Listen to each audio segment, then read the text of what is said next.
4 senators snubbed a conference committee on ethics last night. The same 4 senators are on record as favoring only the weak Senate version of an ethics bill, which was passed earlier. The 5 House members of that conference committee and the 5th Senator, Oscar Mozzie of Dallas, all are in favor of a strong ethics bill, such as the one already passed by the House. The job of the conference committee is to try to find a compromise that both houses could agree on. However, 2 meetings were set yesterday, and the 4 senators did not show up for either one.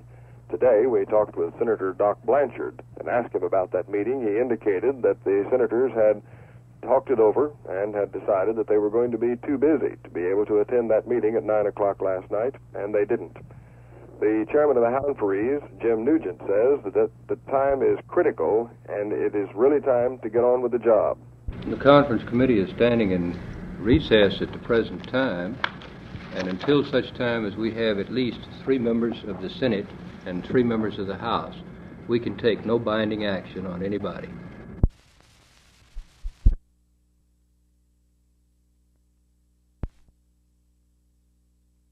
It's wheeling and dealing time here in the Texas legislature. There is not enough time to pass all the legislation that's pending, so each member is fighting to try to see that his do not die. Conference committees become critical in this situation. A conference committee has to adjust the differences when each house passes a different version of a bill. A conference committee report can only be approved or killed, so it is extremely critical. There will be many major items being considered by conference committees in the next few days. One of those is ethics. A meeting of the ethics conferees was scheduled for last night, but 4 senators failed to show up for the second meeting that they did not go to. These are the same 4 senators who are on record opposing a strong ethics bill, which is favored by the 5 House conferees and the other senator, Oscar Mozzie of Dallas. Representative Jim Nugent, chairman of the House conferees, says without those senators, the work cannot be done, and time is critical. We must have a quorum from both the House and the Senate before this conference committee can act in its legal capacity. Would the ethics bill be in jeopardy due to the lateness in the session? Yes, the ethics bill is in jeopardy due to the lateness in the session. I think time is of the essence. I think there is a great many differences between the House and Senate bill that's going to necessitate a great deal of work. And I think it's high time we got about it. This afternoon, while both houses worked on numerous pieces of legislation, Mozzie and the House conferees walked into another committee meeting and cornered 3 of the 4 reluctant senators. They had a meeting of the Ethics Conference Committee. However, the senators said they couldn't discuss it much because they weren't too familiar with the 2 bills. Another meeting was set for tomorrow morning. Legislators took some time out for ceremony to hear from Apollo 17 astronauts. Captain Eugene Cernan and Commander Ron Evans not only talked about their moon experiences, but also said how proud they are to be Texans, even if transplanted. They presented a Texas flag and an Apollo 17 patch, which they had taken to the moon. This is Rosser McDonald, Channel 8 News on the Move.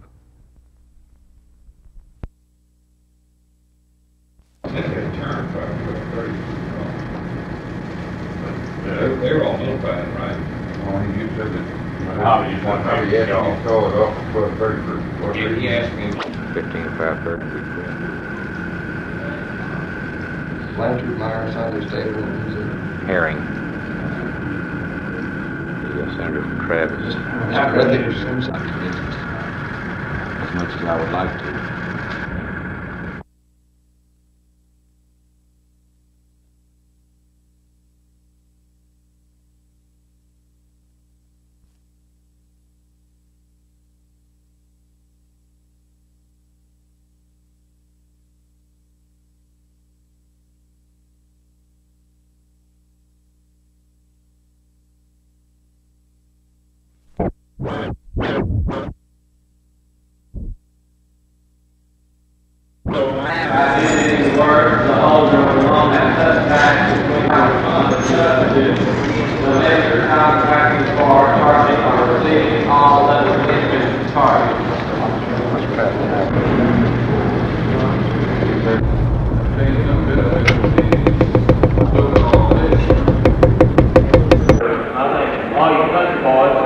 Allow safety loans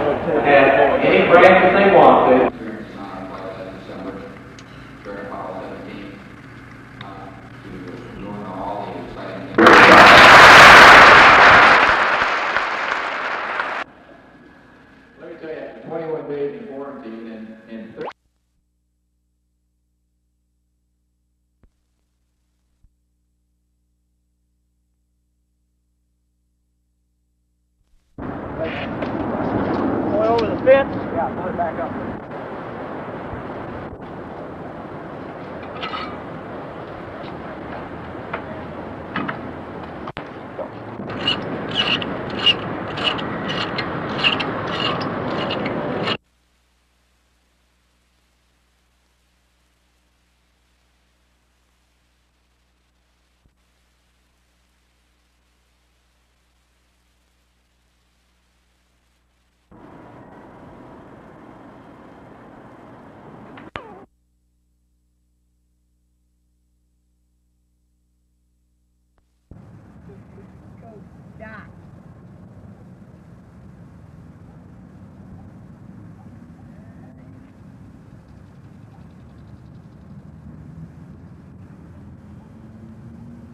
Set.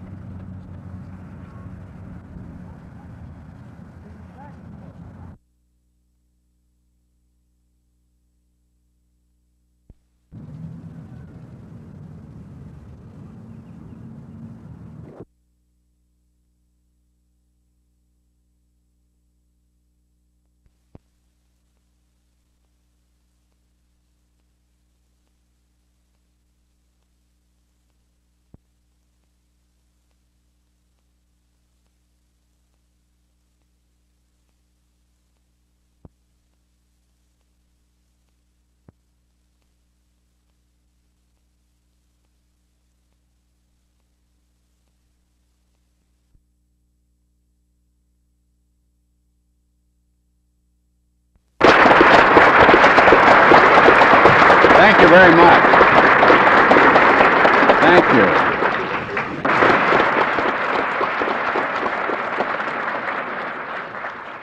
With it.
Agriculture, Clearfield Campbell. Well, gentlemen, I see you got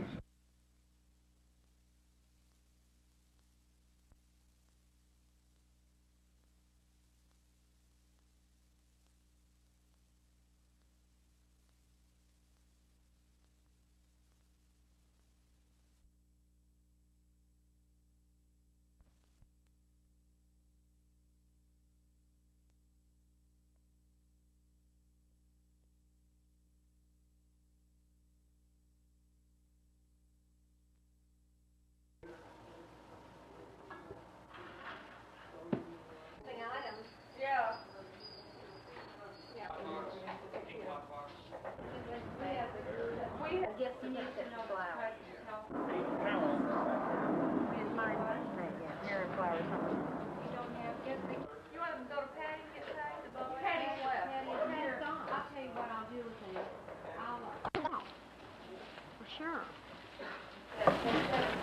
Here it is. Okay. 41p. Okay. 115p. This box is just like this box right here. It's just like clock on channel 39. Hey, who does the Taka auction benefit anyway? Who gets the money? We,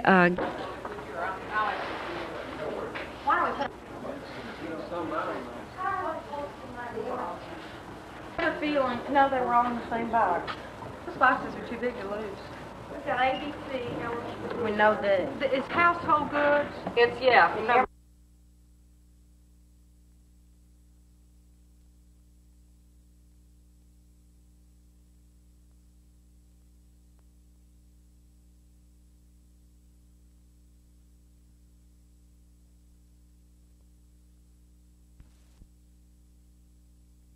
Seems like every time high winds hit the state, they inevitably head for a mobile home park. Our invincible weatherman Jack Van Roy always tells you that much damage could be avoided by tying down mobile homes. So after 100 or 200 years of talking about it, today Jack is finally tying down his own mobile home, better known as Communications Center Weather Station. Jack talks to the installers about that operation. This is Ned Stewart from the Stewart anchoring system, anchoring our trailer. And Ned, how much wind pressure will it stand now with it anchored down? With this system, Jack, with the 8 frame ties, 4 on each side, and a band over each end. Now the band over each end is to hold the top of the mobile home down onto the frame, which is fixed to the frame with flag screws. And the bands over hold the top onto the frame, and the frame ties are designed to keep the frame on the blocks. That keeps the mobile home from lifting up and turning over. And this system should withstand 121 mile-an-hour wind, which is more than the mobile home will stand, because the mobile home is built to withstand 25 pounds of wind pressure per square foot of mobile home. I'd like to interject at this point. Jack, why did it take you so long to get the trailer tied down? Well, we held off on it until after it was moved to allow the Jefferson Viaduct to come in here. It was originally over there farther. After we moved it in, we made sure we were going to have it in a permanent place, or semi-permanent anyway, before we tied it down. What were you saying had something to do with Murphy Martin? I didn't say a thing about Murphy Martin. Chicken!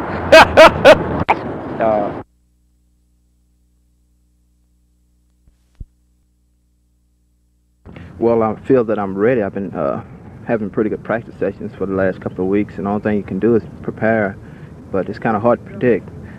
Track is funny, and the only thing you can do is get ready to the best of your ability, and I feel confident I'm ready. How about your mind? Your mind ready to go down there and face Texas and Rice? Well, I'm ready to face anybody. Texas not really the people to beat. I'm thinking more on a national level, but Texas is a block on to the national level. I feel that if we just go down to Austin and run our capabilities well, that'll take care of itself. I'm ready to go. I'm looking forward to them. I'm looking forward to the meet because it's going to be great competition, and I'm just ready to go. I just can't hardly wait, you know. So it'll be a really tough meet, and the competition is there, especially in the sprint relay and the sprints. So it'll be a really tough meet. What do you think about running against your brother in a couple of meets? Does this bother you? Does it bother him, or what? Not at all. When I run during the 100, if he beat me, fine. If I beat him, fine. As long as one of us win, it's just family. It's a family thing, you know. So just by Joe being in the race, because he's my brother, I just look at him as another competitor. So he's just another competitor.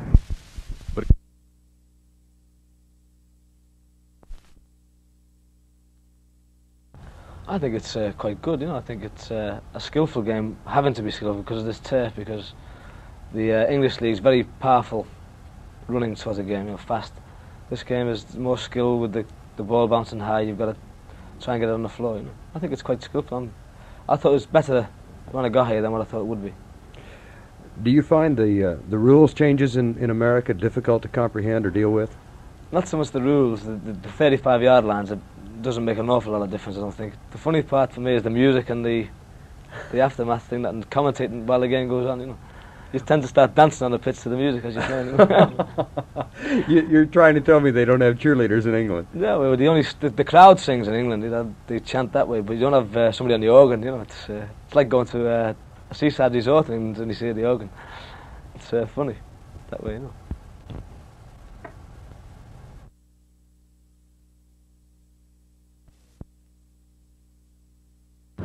Yes, greatly. I did. I understood it was catching on, but I've been amazed here. And we played last week, as I say, in Philadelphia, and there was the same size crowd up there and the same feeling there too. I really think if we can snowball this thing and keep it going like it is, it will really go very well here, really. The people and the parents I talk to are so involved with the kids in it that the more we can get out to the people and the children and show them just what soccer is, I believe it will catch as big as anything here. I really think so.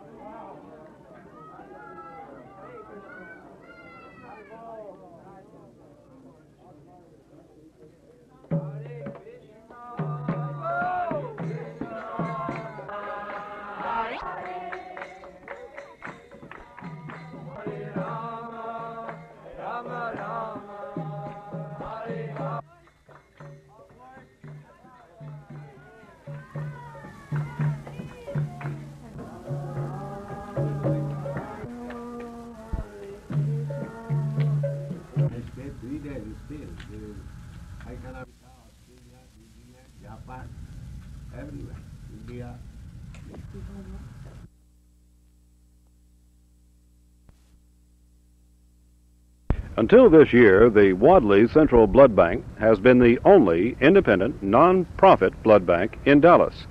But now it has competition from a new organization known as the Dallas Blood Center. There is already disagreement growing between the two banks, disagreement that has brought a complaint to the American Association of Blood Banks by the Dallas Blood Center. We went to Wadley's director, Dr. Norwood Hill. We asked if Dallas was big enough to hold two independent, non-profit centers. Well, I'm not sure that's the right question. Actually, I think it can be fairly well documented that it would be a needless duplication of facilities, and really there's no demonstrated need for another blood bank in town. Besides, what you do with your blood is very important. We need blood. The Dallas Blood Center is needed. We've been in operation since the first part of February, and we have sent to the hospitals, mostly in Dallas, some 1,900 units. Now that expresses the need for our being open and available. What is your reaction to Wadley going into Bryan Adams Senior High School and soliciting blood from high school students below the age of 18? One has to consider the standards of the American Association of Blood Banks. And the standards state that no one, well, it doesn't really, it says the standards state that donors between the ages of 18 and 21 may be drawn with parental consent. But as far as we know, and as far as the standards state, one should not draw donors under the age of 18 under any circumstances if you're complying with the standards of the American Association of Blood Banks. Do you intend to initiate any action as a result of that? No, I don't think so. I think the American Association of Blood Banks representatives, you know, there are many other people who are members of that organization here in town, and I think that they have taken that problem up. No problem at all, because we've been doing this. Actually, even our predecessor, back in 1947, they had 17-year-olds for the Texas City disaster, and there's no problem in this at all. Medically, it's very sound. Legally, we feel we're in a good position with our attorneys, and morally, it's very good for the community. In this case, do you need parental permission? We do get parental permission because this is what our legal counsel says we should do. Well, experts agree that we can't afford a blood war any more than we can afford an energy crisis. While gasoline is approaching 40 cents a gallon, have you priced blood lately? If you don't belong to a replacement program, it gets to $360 a gallon. This is Jim Mitchell, Channel 8 News on the Move.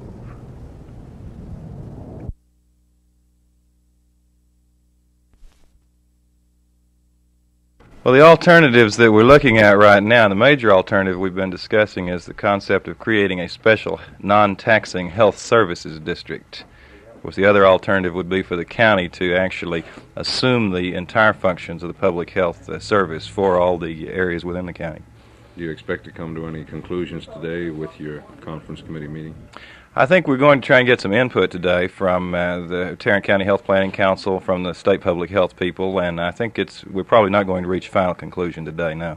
Have you had any indication as what your final conclusion might be? No, I think it'd be within the framework of the two options, though, that we just discussed.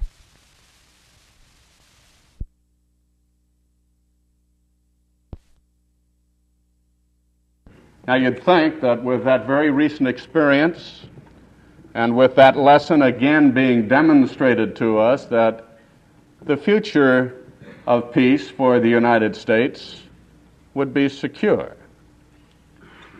But that really isn't the fact. The fact is that the maintenance of sufficient strength and national will in post-war America is going to be very difficult. It is very difficult.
All the children at North Lake Elementary came out this morning to see Major Jerry Singleton turn the first spade of dirt on a freedom tree honoring ex-POWs and MIAs.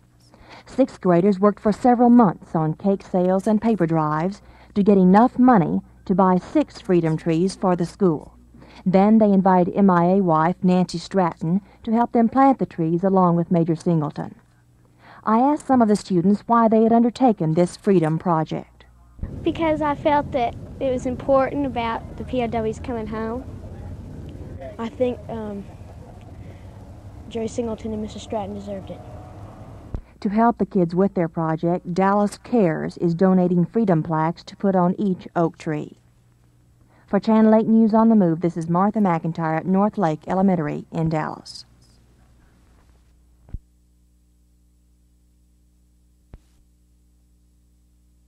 I think the textile industry has put synthetics in every fabric they can put it in, and they've got to have cotton for the arenas now where they can't put it, and they'll pay whatever they have to pay for that cotton. That's my personal feeling. They've already done what you've asked. They can't substitute any more synthetic. They've already made every substitution they can make. Now, unless they get additional research to let them make additional.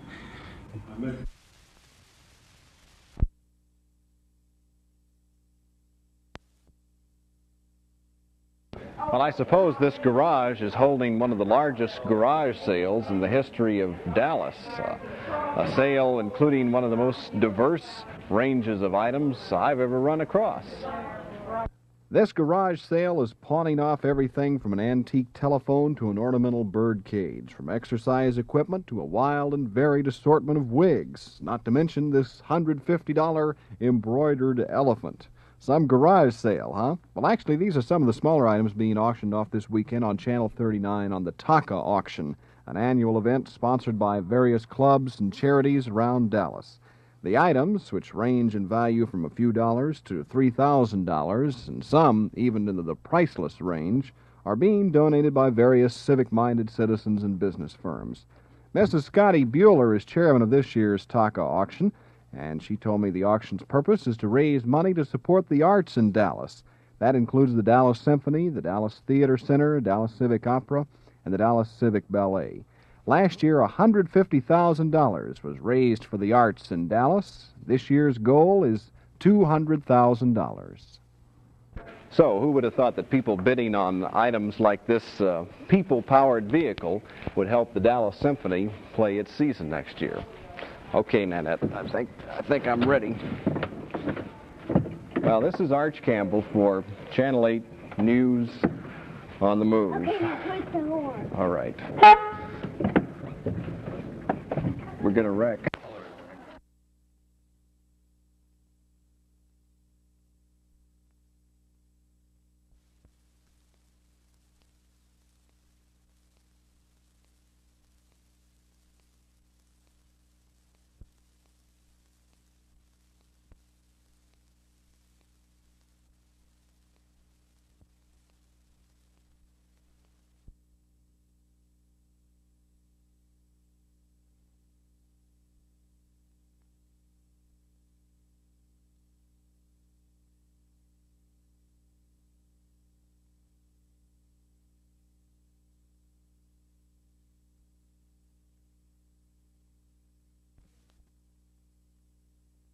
I think the people that think that actors shouldn't be paid have never done it.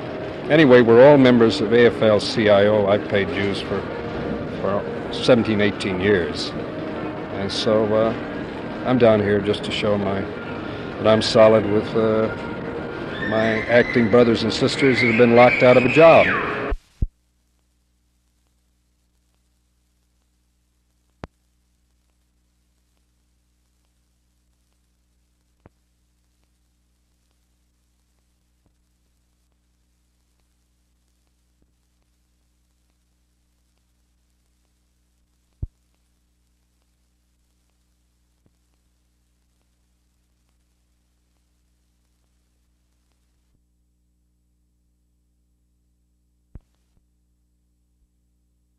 The Air Force's C-5 transport had its nose in the air today, so visitors could get a good look inside the giant transport.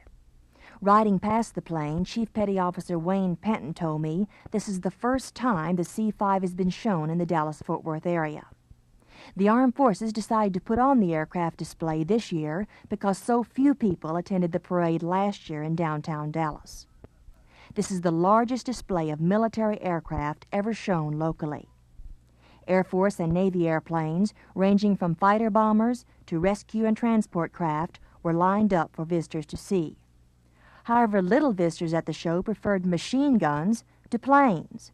They crowded around Army instructors waiting for their turn to fire blanks out of the M60 machine gun. For Channel 8 News on the Move, this is Martha McIntyre at the Naval Air Station in Grand Prairie.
This is a site where a flying saucer supposedly crashed back in 1897, one April night of that year.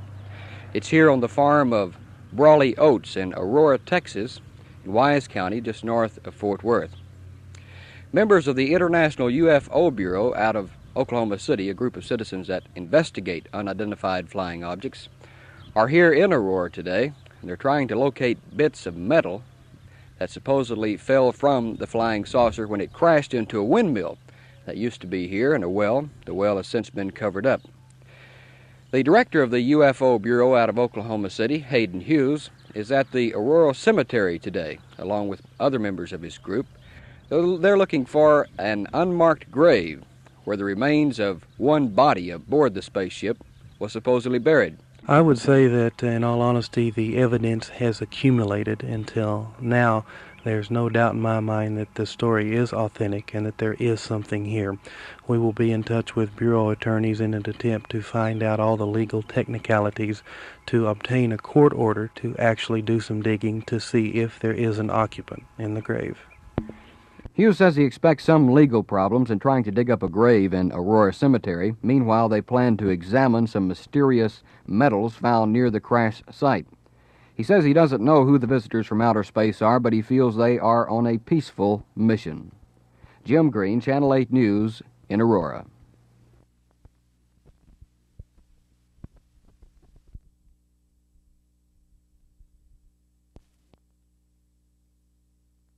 No, I ain't changing anything. You get into a slump like that, being the worst one I ever been in, but like how I say, I don't worry about it, and I know I'll come out of it very soon, so I'm just going to keep on swinging the bat.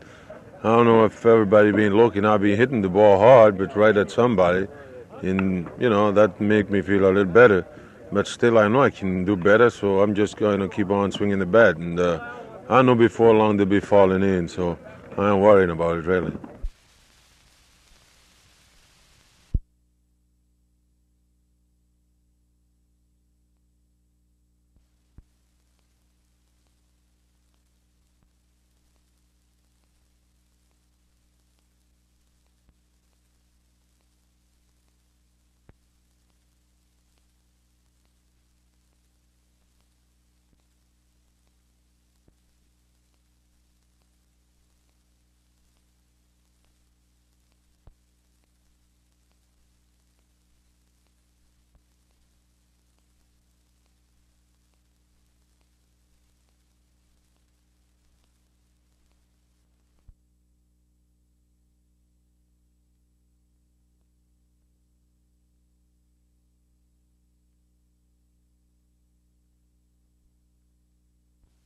A whole bunch of name entertainers, and I've only heard 2 names. That's yours. But the actors have asked for more pay. Expected to come down. Yeah. So I don't know who else, they can expect.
No, it don't.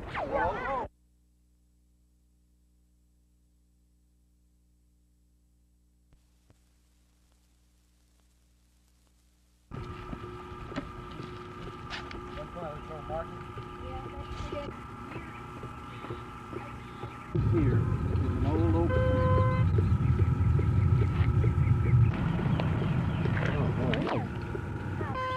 Okay, move it.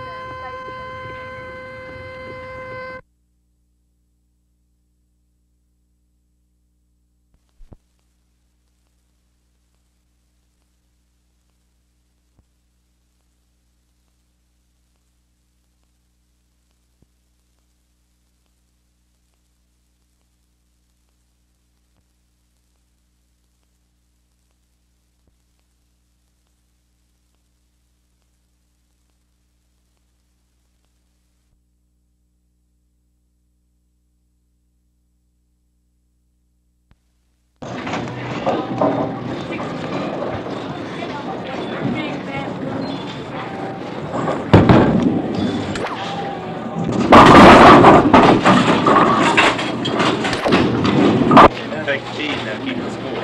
Yeah. That's your prestige right there.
That's a little bit high there, huh? Low ball pitcher and a high.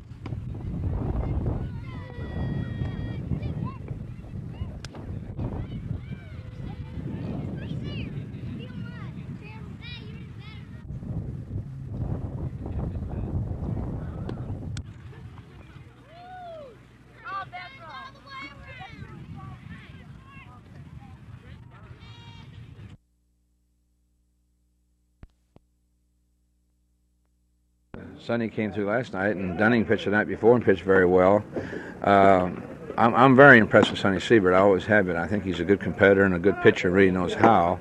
I know he's 36 years old, but I'm really looking for somebody to be the bellwether of my staff for a few years, and 2 or 3 years, and I think he's got a young body and still a young arm, and I think he can do that because he was an outfielder, and he never started pitching until late in his career. So I think he's another Bob Lemon, a guy that can go a little bit longer than most people because he does take wonderful care of himself.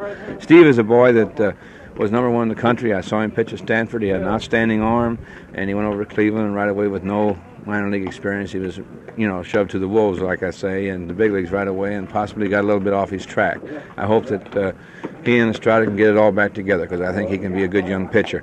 As far as Bosman is concerned, I admired Bosman very much. He worked hard, and he'd been around a long time, and here with this ball club and in Washington, and he had a pretty good record for a bad ball club. He was just a little bit under 500, so he's a pretty good pitcher.